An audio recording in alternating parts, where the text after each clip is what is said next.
আজ করব তড়কা সোয়া।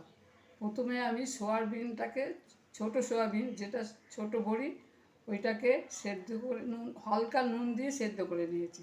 এবার কড়াইতে তেল দিয়েছি, তেলেতে সোয়াগুলো দিয়ে দিলাম।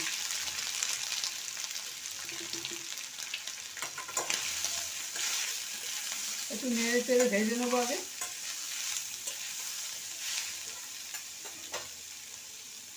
এবার সোয়াটা আমি হালকা করে ভেজে নেব। তেলেতে সর্ষে, একটা শুকনো লঙ্কা আর কারি পাতা দিয়ে ফোড়ন দিলাম। ফোড়নেতে পেঁয়াজ দিয়ে দিলাম দুটো।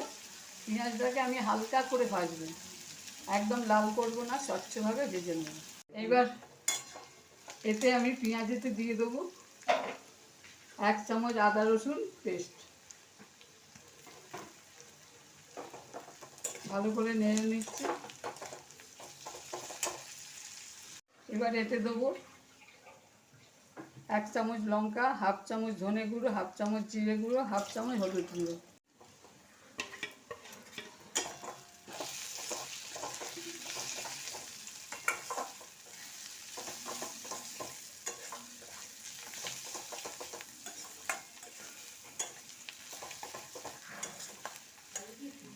মশলাটা খুব ভালো করে কষা হয়ে গেছে।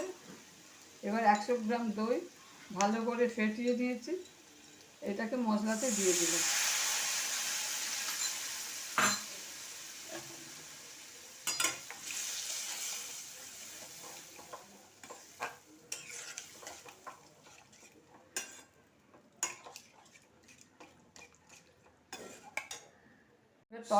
তরকাতে দিলাম পরিমাণ মতো নুন আর দিলাম পরিমাণ মতো চিনি। এবার এটাকে খুব ভালোভাবে নাড়বো।